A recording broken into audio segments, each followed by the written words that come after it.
What's up, everyone? We are live at 5. Hey, Beth, I just realized I always forget to say the date. It is Tuesday, Tuesday, March 31st. the We longest month almost made it. ever.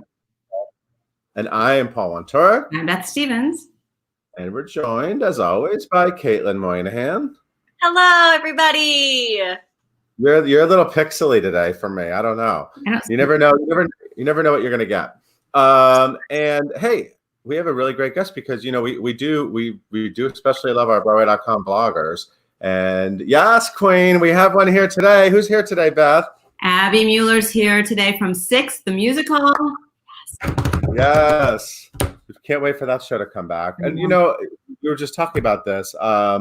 So because these opening nights come and go. Yeah. And we're going to talk about that a little with Abby, but tonight would have been an opening, right? Tonight would have been Diana. Oh. Another royal opening. You're right, the royal openings. Yeah. Hey, Kate, is Caitlin frozen? Is it just me? I just see a black spot. Okay. No. I think she's coming back. Caitlin, hi. Okay, Hi. So we will get to Ms. Mueller, but first, let's do today's news.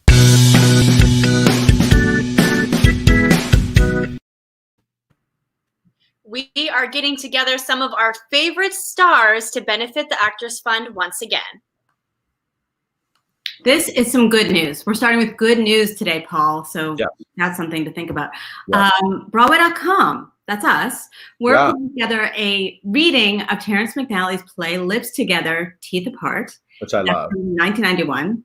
And this benefits Broadway Cares Equity Fights AIDS' COVID-19 Emergency Assistance Fund, which goes to the Actors Fund, but I think that there's an added element, right? Yeah, so it's a limited thing where a bunch of Broadway producers basically have pledged they will double the money that's raised, like up to $2 million turns into $4 million or something. Anyway, but this is benefiting that.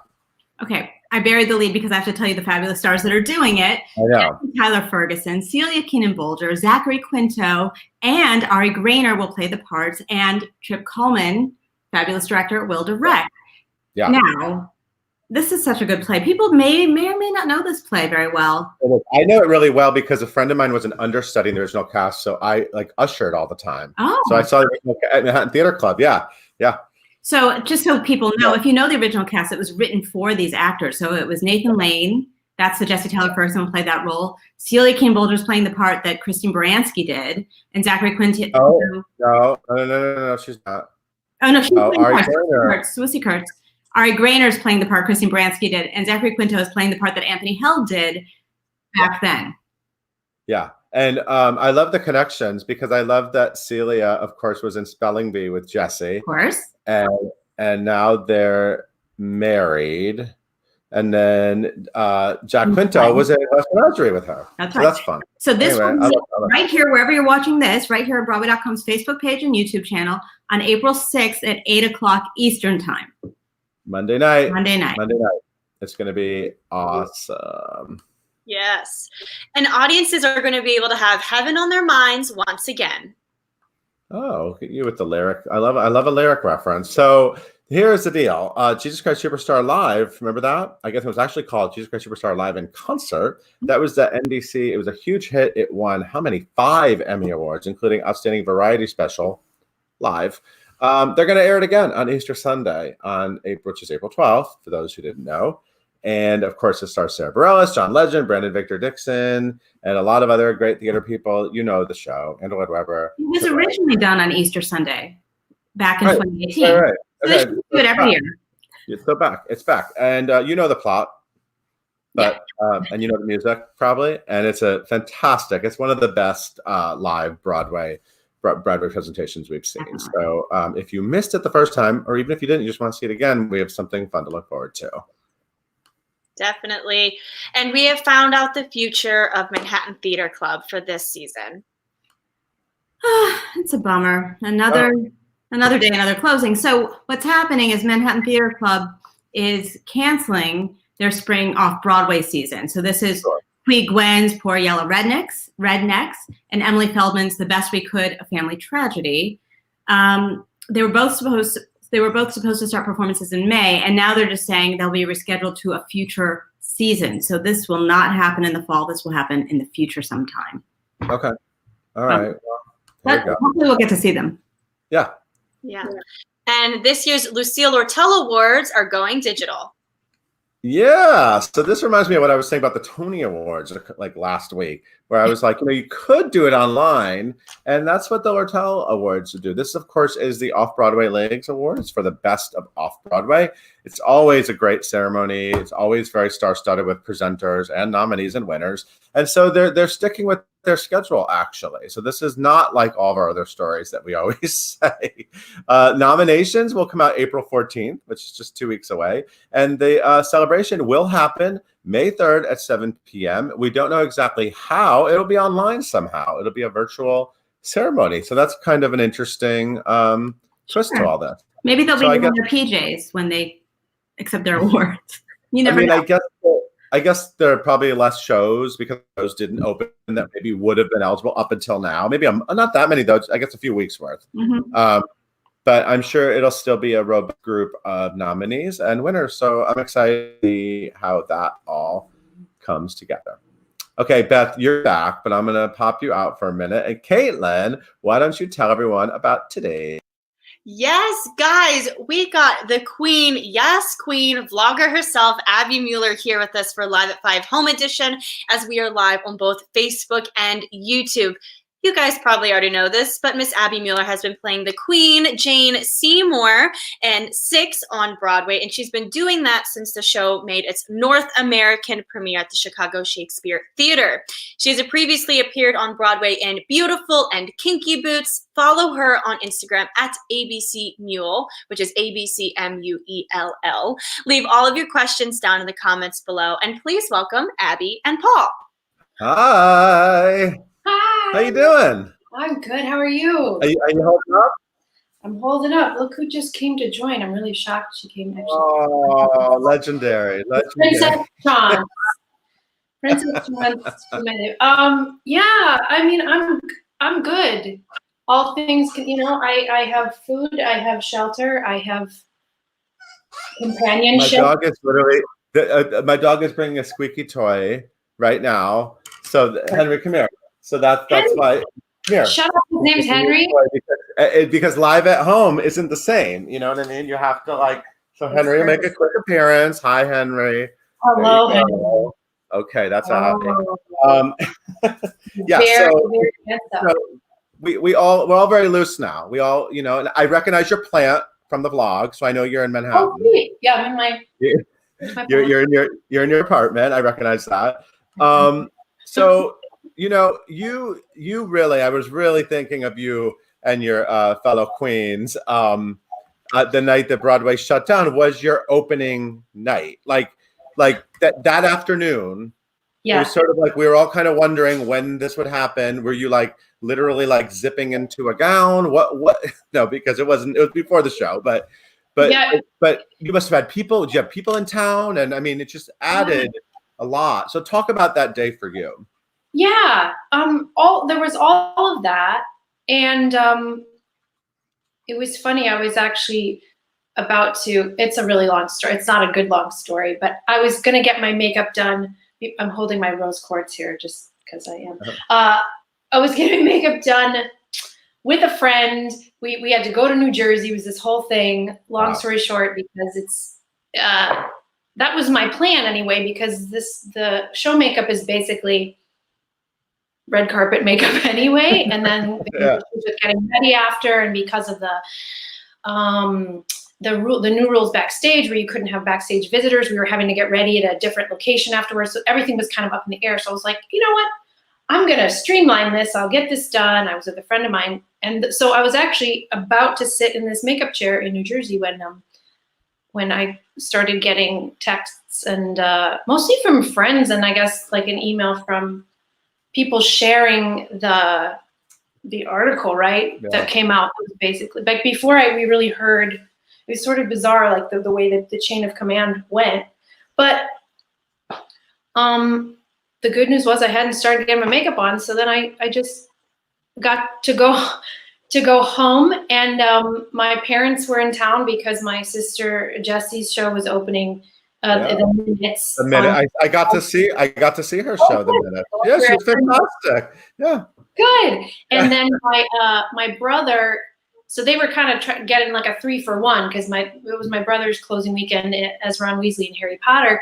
So wow. they had come to see, like, they had lined him up, and that's crazy how the timing of all that worked out. Actually, it was very convenient for them. Well, in theory, but so anyways, so then all of us were sort of like, well, this is interesting. I guess we'll and they all came over to my house and we ate burgers and fries, and we had a nice little toast. And what I just kept thinking, I was like, this is absolutely the right thing to do. I mean, yes, it's disappointing. Yes, it's inconvenient, but not on the big scope of things. We knew that everybody else is in the same boat. Everyone on Broadway, not only Broadway, the whole New York theater arts community, as well as the arts communities across the whole friggin' country. Like, no one's everybody is bummed, and the most important thing is to all do the right thing and be safe and be healthy. So yeah, the timing sure was sort of like a little bit of a nail biter, but I honestly wasn't surprised. Mm-hmm. Right. Yeah. And it was in the air. It was the right thing. Yeah. Yeah. But 6 has been such a great journey for you already. I mean, it really has been so amazing. Yeah. Have you been keeping up with your co-stars? And I see that you're wearing the Queendom. I see that. I had to wrap. This is this cute top Queen Samantha Pauly gave us all. We all have these matching shirts, so I thought I would wear it in solidarity. Don't eat my LaCroix. Gosh, sometimes my cat tries to drink my drink. Yeah, we have a whole text chain that, of course, has been going on. We've got a text chain, and then we have an Instagram message chain. So yeah, we've been checking in with everybody. Just trying to check in with everybody in general, I think, and see how people are doing, and and take care of each other in this super weird time.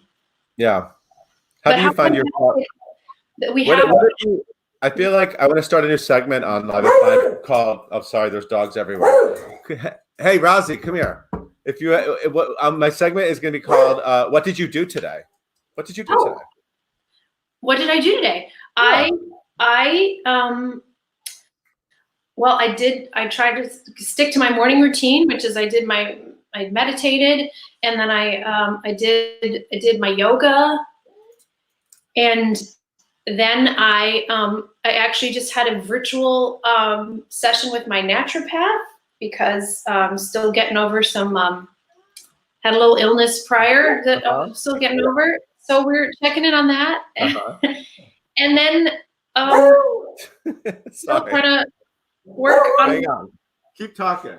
Work on my I have a really long list of stuff that I've been meaning to accomplish. Number one being, my tax prep, which I guess now we have more time, but really interesting, glamorous stuff like that. But interesting to also like have a moment to. I feel like there's been this a really big movement of like, okay, here's the time, you guys, to be creative and get stuff done, and that is true, and this is like an awesome opportunity for that. But I also just wanted to float the idea that it's okay if you don't feel like doing that too, and if you kind of need to just lay down and snuggle under a blanket, like if you feel like you want to do a lot, or if you feel like you don't, now's the time to tune into what you need and have some self-compassion. And so I'm saying that to myself, and I'm like, why the heck haven't you finished your taxes yet? I haven't even touched mine yet. So I want to bring Beth back in because Beth has a 9-year-old daughter named Libby, and right before the shutdown, she got to see 6, and she is obsessed. Like obsessed. So I believe that that maybe Beth has some. Go ahead, Beth. What do you have to tell us? Well, first of all, Libby is a member of the Queendom, and she has popped on to Live at 5, but she's intimidated because she loves 6 so much, and she knows every lyric. Great. When we sat down to see it on Broadway, she sat down and she said, "I've never been to a rock concert before." So. Yeah. You're her first rock concert. Yes, she's a little scared to see you, so she wrote down her questions. Oh my gosh. Okay. Now I know that all of the fans have questions, and I can just see them rolling. Yeah, through. we'll get, yeah. The Queendom is representing here, but we're going to start with Libby's questions. She wrote them. Are you ready, Abby? Libby. Gosh. Wait, Okay. hold it up close to the camera. Who is your favorite queen out of 6? Important. Lucy Moss, our writer. Is that a cheap answer? I think she means besides Jane Seymour. I love them all for their different qualities.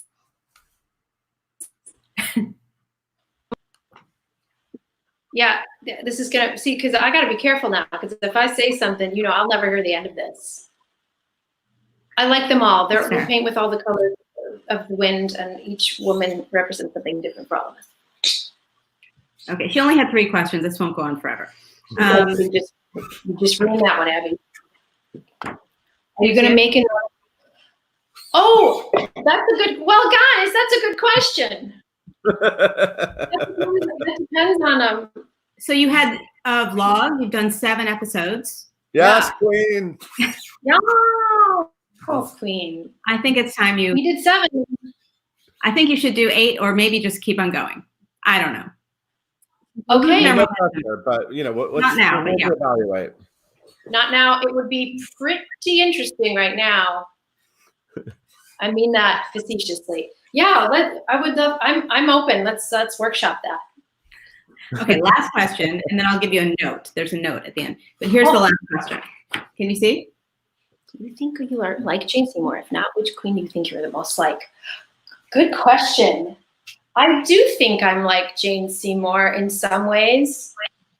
She's kind of dorky, but like she's also funny and fun. That's me assuming that I'm sometimes funny and fun. And I like that she has a really big heart, and that she isn't scared to be vulnerable.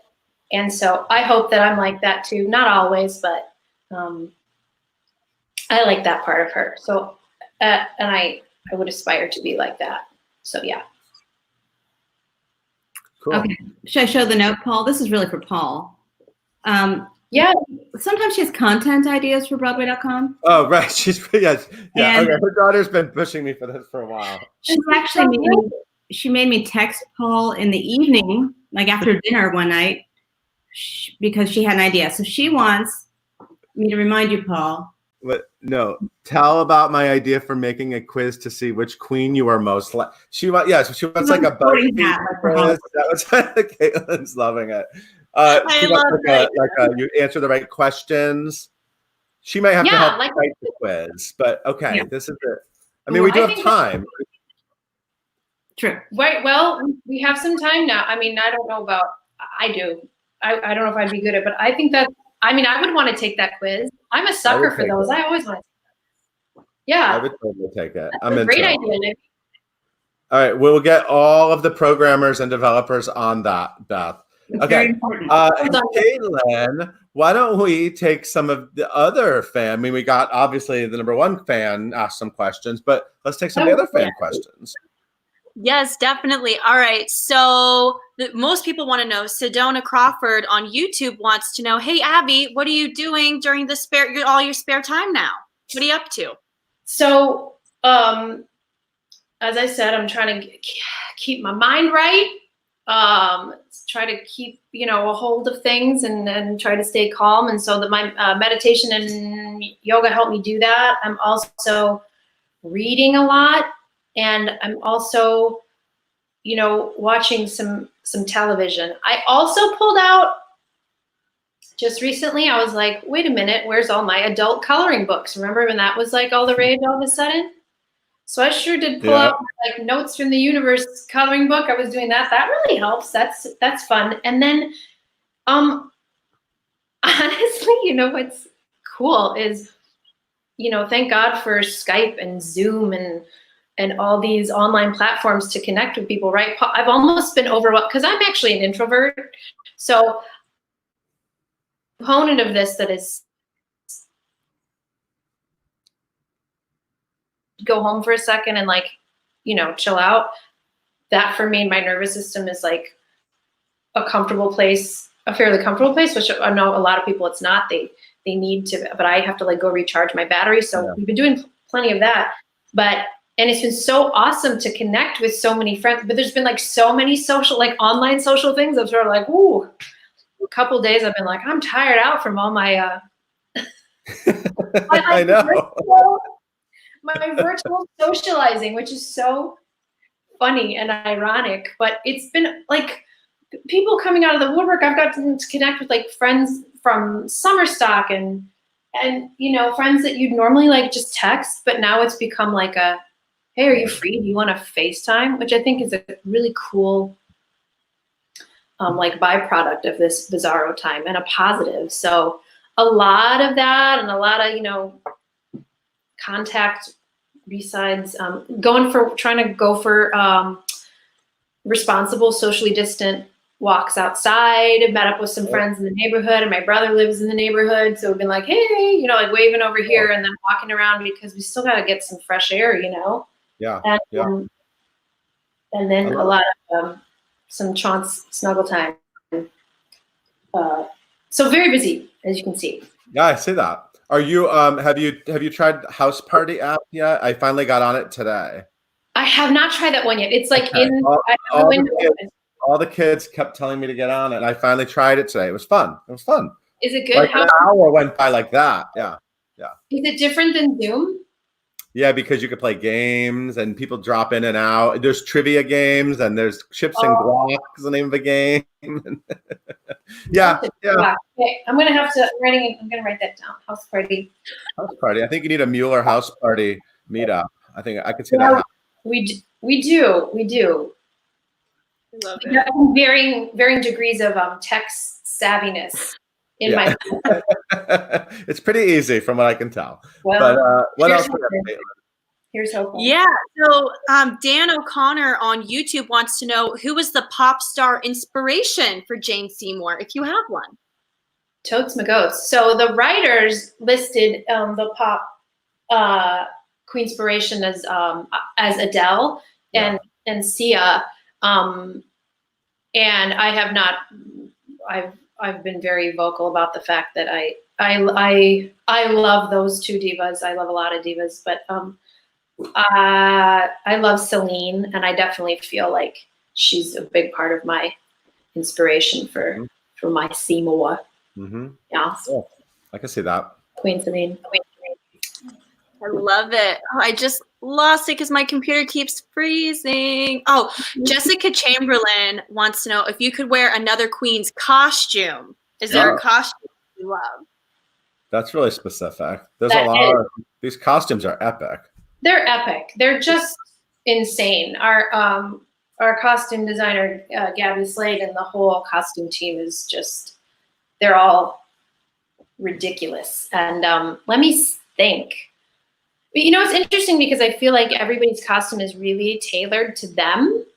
Right. So I know I would look pretty garbage in a lot of the other costumes. I can definitely say the ones I know I would not look okay in. But I do have to say that there is, so I'll let you in on a little insider secret about Six, is all of us who wear skirts wear several pairs of tights. And it used to be two, like a skin color and then a pair of fishnets over to give it like texture and make it look cooler. And then they decided for Broadway that they needed it wasn't quite reading enough. So they gave us these awesome, like giant fishnets that have sparkles on them. Oh. They're beautiful and they look so cool. And it is about as easy as like putting your foot into a spider web, trying to put them on without them getting tangled. And it's like, it literally adds probably like 5 minutes onto the costume prep to get these frigging sparkle tights on. So all that to be said, Catherine Parr, who wears the pants, does not have to wear sparkle tights. And I have said on more than one occasion to Anna, who's next to me as I'm cursing, trying to, and calling the poor dressers, being like, sorry, I ripped my, or I tangled my sparkle tights again. I've been like, girl, you're so lucky you don't have to wear those fucking tights. So maybe par. That's the That one. makes sense. I have a random question for you. You started doing theater as a kid, right? Well, in high school, Teenager? like a teenager, yeah. Okay, because your parents were actors, of course. Everyone in the family has to act. It's a rule. It's not a rule. But who were your, like, did you have musical theater people that you like loved when you first got into it? Or were you not as much into musicals? Or like, who were your icons that you really loved? Yeah, well, I'd say probably initially, like I didn't really, I was just saying this in an interview the other day. They were like, so have you been watching the Tonys since you were a child? And I was like, no, I didn't even know what they were. And I don't know because they were like on TV, right? It would have been free. I don't know my parent, because we didn't watch a lot of TV. But anyway, they didn't let us. But so we grew up watching like a lot of the old movie musicals. Okay. So it probably would have been like, we like loved Singing in the Rain and all that. But when I got a little bit older, then I started probably like in high school, like really getting into like cast albums and stuff like that. And then into college and stuff, I know like Audra McDonald is a huge one. Okay. She's been an idol, ever since, well, I guess really, Ragtime. And then obviously she did stuff before that. And Bernadette Peters for me, a huge one too. And I'll tell you why also is because I'm so, not only are they, beautiful and talented, they're like, I think of them as singing actresses, like they're actors first. Yeah.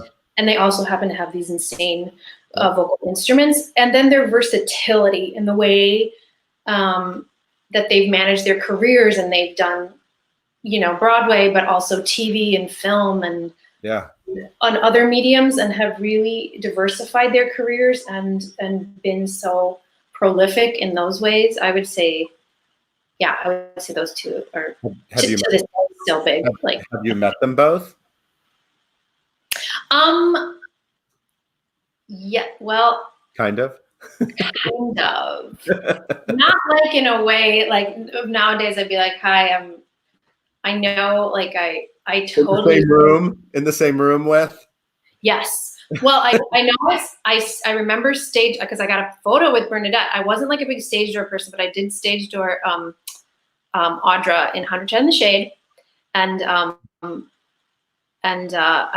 just, I've been in the same room, and then did Broadway Barks and stuff, but I haven't been able to like tell them that to their faces. Right. Cool. And embarrass myself yet. I hope someday I'll have that opportunity. Well, you just told a lot of people, so that's good too. Yeah. What else, Caitlin? Yeah, so a lot of people are asking this question. So I'm going to choose Carly Baker on YouTube. A lot of people want to know how you came up with the name for your cat. I know, it's so weird. Hey, they're talking about you. You want to hear? So it actually started as a really dumb thing. Me and my brother, Matt, I don't know, someday we thought, and this is in no way to be offensive to anyone named Chauncey. I think it's primarily a male name, but I remember I didn't know it, and we were just like, Chauncey, that's the funniest name. And I was like, you know what? If I ever get a cat, I don't care if it's a boy or a girl, I'm going to name it Chauncey. Just because it tickled us. And then I ended up, rescuing this cat kind of on a whim when I was working in Utah. And it was very, I probably had no business rescuing this cat, but I did. And then, I don't know, just Chauncey Beyonce. Just it sort of rolled off the tongue, and that's how it happened. Yeah, sure. I'm into it. I love it. Oh, cutie. One more question? One more? She doesn't like it. Yeah, we can do one more question, and this is a sweet one. Leah B on YouTube wants to know, what is your favorite thing about being in Sixth? Very good question. I'm going to try to articulate that. I am so grateful to be in Sixth for a lot of reasons. Oh, I just got emotional.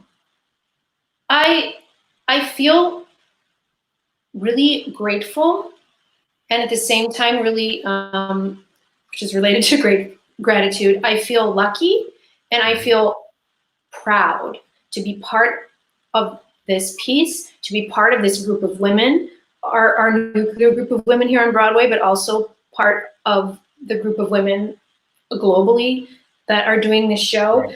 I'm so grateful that they cast me in it. I feel like I got invited to the cool kids table, and I love what the piece says. I love that it celebrates women, but each of us, like, the fact that we get to basically play ourselves is such a unique gift, and that we are all different shapes and sizes and walks of life, but we're still like this fierce girl group, and the effect, my goodness, the effect that it has on people, and the beautiful things that not just women, but particularly young women feel when they come to the show, and then they tell us after, like, to be a part of something that is making other people feel happy and empowered and like healed is all I could ask for in this career. That's all I've ever wanted to do. So I'm so grateful to Toby and Lucy for writing it, and to the whole artistic team for letting me do it and for not firing me. And you know, like, not that they would, but you know, it's one of those things where you kept being like, am I really, like, pinch me? Like, do I really get to do this? And especially the way the whole show, the trajectory of the show has been so interesting, and it started out here, and you know, really it's been a pretty fast track to Broadway. And even with all this that has happened, I just still feel exactly the same way. I love it, and I'm really, really grateful and proud to be a part of it.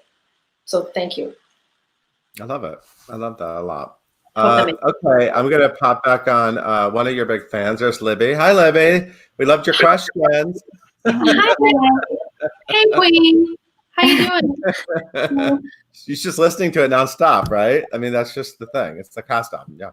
She's nervous right now. Her heart is pounding. Her palms are sweating. That's how I feel too, being on this live. To tell you the truth. Okay. Thank you so much for joining us. Abby, best of luck. We'll see you very soon. Back with your Queens. Can't wait to see you back on Broadway. And stay healthy and stay sane, and keep hugging that adorable cat. Right back at you guys. Thanks for doing this. Figure out episode 8. We'll get there. We'll get there eventually. We'll work on it. Libby, we'll start storyboarding, okay? Okay. Okay. Thank you guys. Take care. Hey, Caitlin, why don't you tell us about tomorrow's guest? Yes, thank you guys so much for tuning in today as we continue our Live at 5 Home Edition. You guys can follow us wherever you get podcasts by searching for hashtag Live at 5 and hitting that subscribe button. Be sure to tune in tomorrow when we continue on with this royalty theme by having Miss Jenna DeWall of Diana.